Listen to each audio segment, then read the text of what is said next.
Welcome back into the GSMC Sports Podcast for our final segment of the day, where we are going to be diving into the matchups in the National League of these MLB playoffs. And, we're coming at this a couple days later. Didn't get the chance to talk baseball on Monday, but quite the action going on Sunday, especially if you want to look at that Padres and Dodgers game, where the Padres win this game 10-2, but a lot of the storylines here with this series are less so about the baseball itself and some of the antics that are going on sort of within that series as well, where you have Dodger fans throwing trash onto the field at Tatis in right field and Profar in left field. You have this whole controversy now that's going on with Manny Machado throwing a baseball into the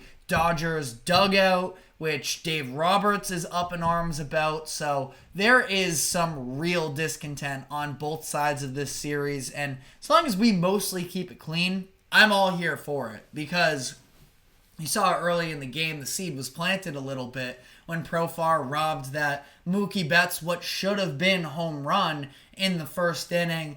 Profar and the fans, getting into it a little bit, all seemed to be in good fun. The way that, Profar, he certainly milked it of pretending like, or not, at least not overly displaying that he caught it. So letting Mookie round second base before, having the, forget which crew did it. Might have been the FS1 crew.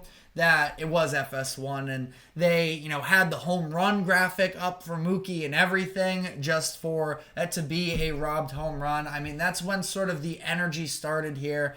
And sure, getting a little bit messy. I'm not going to, harp on Dodgers fans too much. I mean, the majority of them are probably level-headed, understand they took it to a level too far. I'm also from Boston, so I know plenty of stories about Boston fans taking things too far. So, I wouldn't necessarily be one to talk about, scolding out a fan base. But I do think that, let's just get it back to the baseball, because this is an emotionally charged series, of course, and is a ton of fun. Getting into the baseball itself here, I mean, this is where we talked about with the Padres, the fact that they lose Joe Musgrove in the last series against when they were facing off against the Braves, where they lose Musgrove early in a start in that one, and they still have three very reliable starters for them, and it's Yu Darvish pitching this game, and he was stellar overall. His final line here, 7 innings pitched, 3 hits. It was, trying to find walks here, 2 walks and 3 strikeouts and just 1 earned run. I mean, it's basically everything you can really ask for, especially knowing the talent that you have on the back end of your bullpen as well, and the bats that you have for you offensively, where the Padres, I mean, they have shown pretty much no struggles for the most part in terms of being able to produce offensively. Yeah, maybe it was a little bit of a slow second half to that first game against the Braves, but outside of that, I mean, they've been taking care of business offensively. It's just a matter of, can their pitching staff sort of hold up with an injury to one of your postseason starters? And it appears that the answer is yes right now, and they're going to be able to roll on to this upcoming matchup as well, with resetting the top of the rotation, Michael King pitching after he was dealing in that game 1 against Atlanta as well. So, Padres feel to be in a very good position up to this point. As for the Dodgers, definitely not out on them by any means, especially, I mean, how can you be after winning game 1?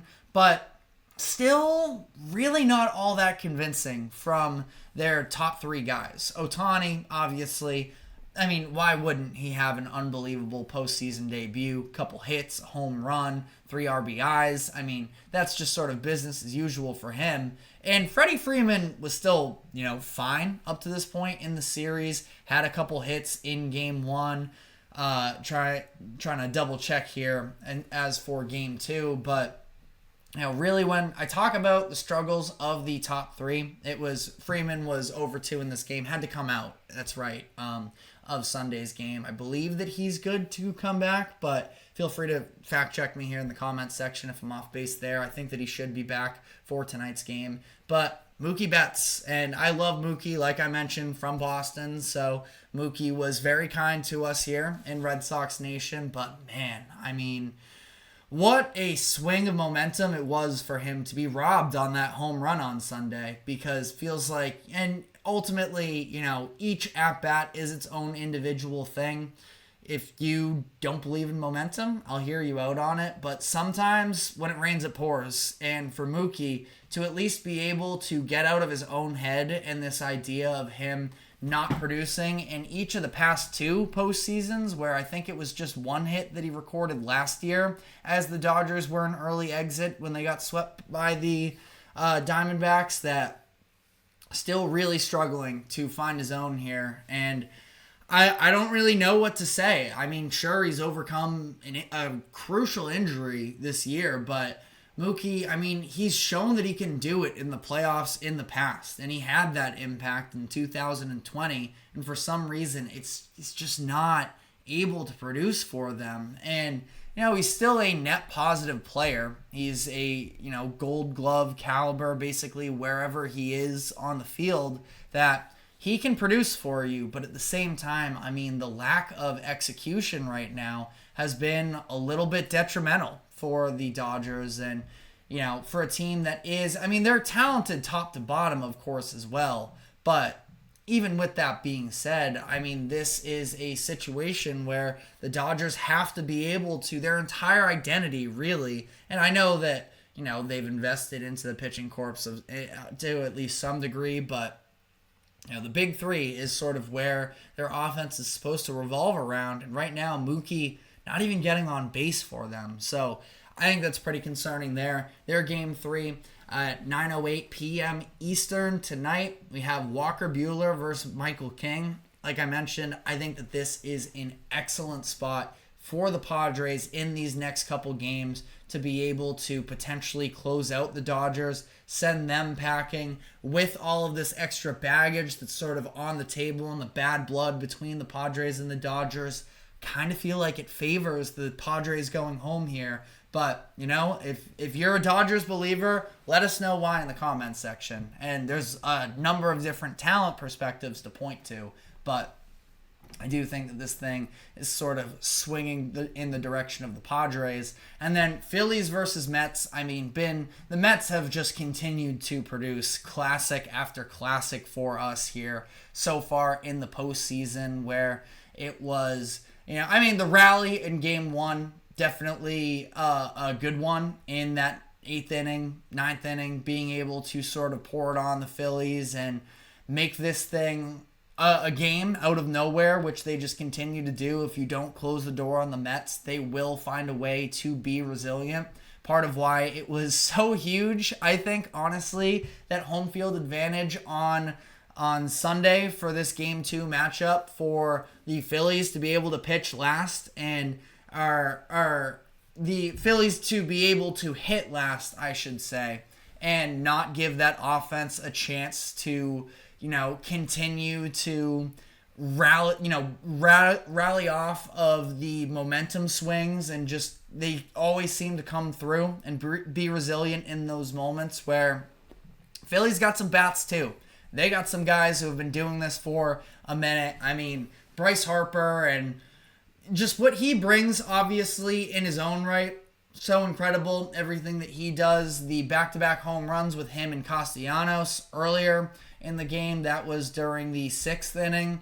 And then, of course, it was only natural that it came back around to him in the 9th inning. Such a tough position there, I feel like, for this Mets team, where I have a little bit of mixed opinions here on how it goes. On one hand, I understand. You can't pitch to Bryce Harper in that moment in the 9th inning.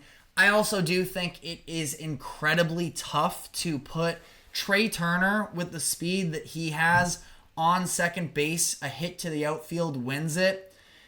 I don't love that either necessarily. So ultimately, again, McGill takes probably what is the right route, and that is pitching around Bryce Harper. Ultimately, got him to swing at one for that second strike that I thought was going to be, potentially game shifting. I thought on that, payoff pitch, the first one, that's where you got to attack and just try and, eke one out there. I know it's a scary proposition trying to go up against Harper, but, it might have just been a lose-lose situation as it was. So, again, I don't want to harp on it any further. No pun intended there, talking about Bryce Harper. But that being said, this is going to be a series that provides a ton of energy on both sides of this. And I don't feel great. I mean, obviously, for the Mets, you go back home to your ballpark with home field advantage with a chance to close out the Phillies. I just also, the fact that the Phillies are able to preserve Aaron Nola for this game. Aaron Nola, I think this is, it's hard to say that any of these games right now are must win, considering the fact that there are, nobody's eliminated if they lose in this game. But I think that this is a little bit must win for the Phillies tonight because of the fact that, you are going to get to have Wheeler in Game 4, which is huge for you as well, where you can have two of your aces pitching on the road. I do love that for them, but I don't know. I feel like this is a little bit of the matchup here going up against Manaea, who I do think is hittable. I understand he is one of the better pitchers on that staff, but I think that these games where you have the clear pitching advantage, these are the opportunities that the Phillies really can't squander. And I understand it's on the road. It becomes that much more difficult. But ultimately, your players just got to execute. And I mean, I don't think the Phillies are scared of anybody, and especially not a New York crowd. I think they're going to be energized off of it. So I think the Phillies will be able to close this one out. But again, things get a whole lot dicier if they aren't able to capitalize, right now with the advantage of being able to push an Aaron Nola start from Game 2 to Game 3, knowing that he can pitch on the road for them as well. But let me know what your thoughts are in the comments section. We will, of course, be getting back to you tomorrow with some breakdowns of tonight's game. Phillies Mets at 5:08 tonight. Dodgers Padres 9:08. These are both, of course, Eastern times, but that is all the time we have for today. Thank you very much for tuning into the GSMC Sports Podcast. Thank you to the GSMC Sports Network for allowing us to host this show. Remember to like, follow, subscribe, wherever you may be keeping up with us. And like I mentioned, we will be back tomorrow afternoon, same time as always, at 2 o'clock p.m. Eastern. We will see you then. Take care.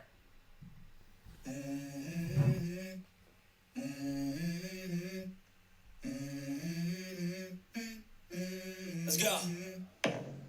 I wake up to a little bit of drool on my pillow, feel like it's gonna be a bad day. Yeah, I'm tired of shit, and the coffee ain't hit yet, damn, ain't that great.